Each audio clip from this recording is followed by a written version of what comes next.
my little friends. Bambi is here. How are you today? Are you good or very good? That's great. Would you like to have some fun and learn good things with Bambi? Every time Bambi brings something new for you. Books, songs, group games, stories, and face painting videos. Are you ready for today's video? So, don't go anywhere and stay still. Crisscross applesauce. Open your listening ears. Da-da-da-dang. Do you remember what happened to Pinocchio in the last video?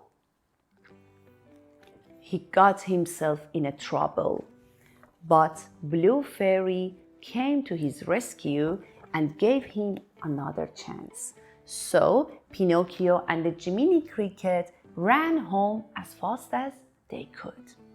So let's see what happened next.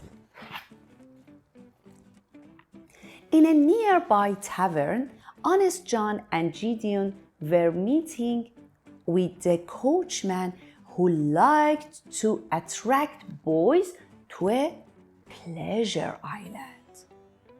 The coachman promised Honest John and Gideon money if they would help him find some boys. Soon, Honest John and Gideon were back to the streets where they spotted Pinocchio.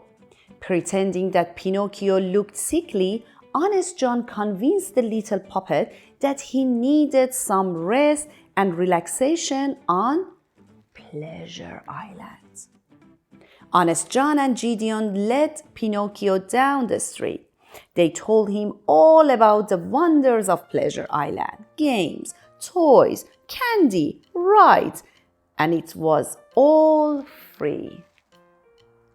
Poor Jiminy tried to catch up with them.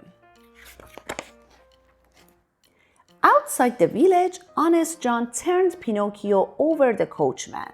Pinocchio climbed aboard a stagecoach filled with boys. The coachman cracked his whip and off they went to Pleasure Island. When the boys arrived on Pleasure Island, they could hardly believe their eyes. There were no grown-ups around to tell them what to do or what not to do. The boys could be as naughty as they liked. While Pinocchio was busy having fun, Jiminy Cricket explored the island. He came upon the coachman giving orders to his men. "Shut the doors and lock them tight!" the coachman screamed. Jiminy knew he had to find Pinocchio right away. Oh, look at his angry face. Jiminy saw a light in the pool hall. There he found Pinocchio playing pool with a boy called Lampwick. "You're coming right home with me," Jiminy said. Lampwick laughed. "You're taking orders from a grasshopper?" Poor Pinocchio was caught between his new friend and his conscience.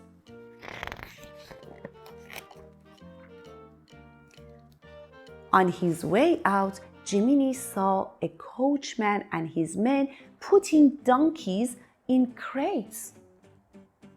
"You boys will bring me a nice prize," coachman said. Jiminy realized that the donkeys were the boys of Pleasure Island. Jiminy ran back to warn Pinocchio, but it was too late.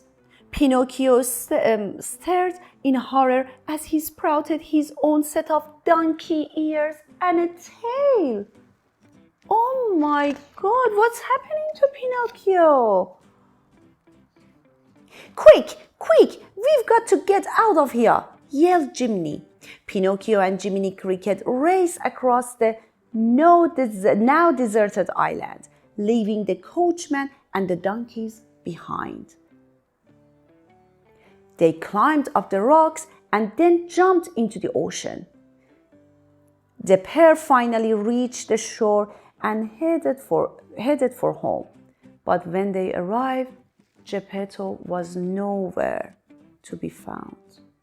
A dove flying overhead dropped a letter for Pinocchio.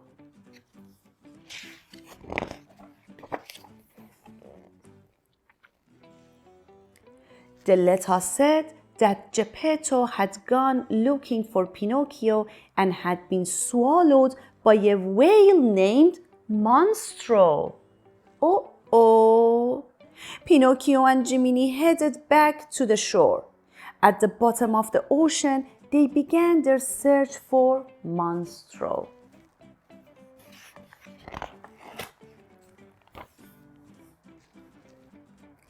Pinocchio and Jiminy asked every fish and sea creature where to find Monstro, but no one would help them. Then Pinocchio spotted Monstro just as the whale was waking up.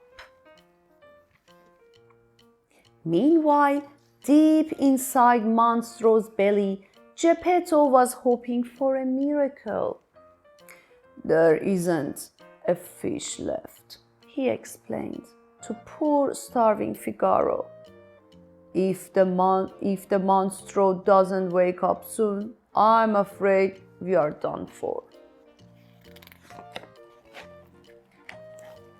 Suddenly, Monstro started to swim.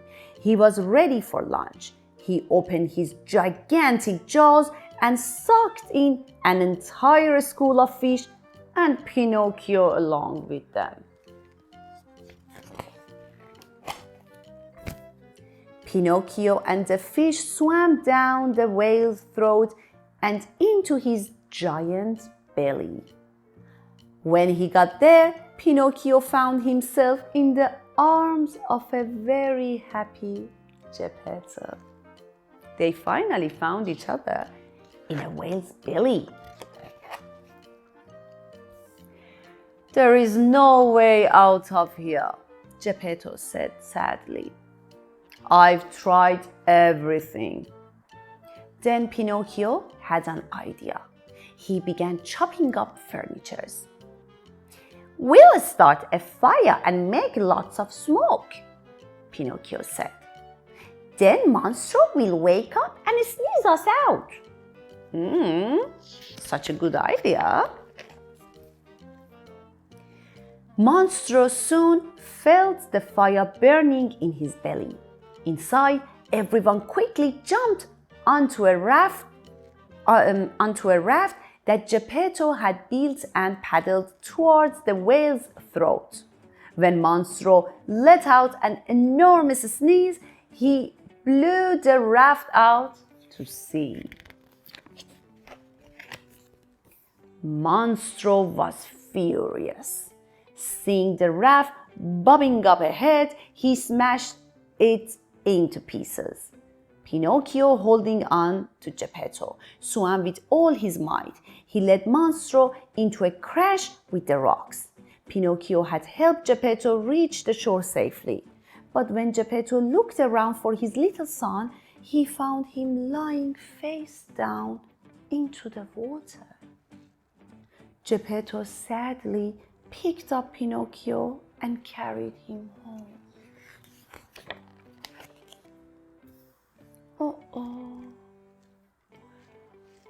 Once inside, Geppetto laid Pinocchio on his bed.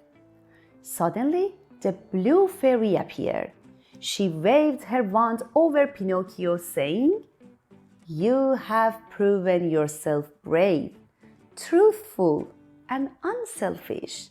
Now you will become a real boy."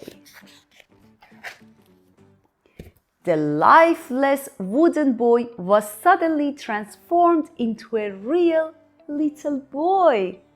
Geppetto wound his music boxes and they all began to dance. What a celebration they had! The woodcarver his son, the cat, the goldfish, and a wise cricket named Jiminy.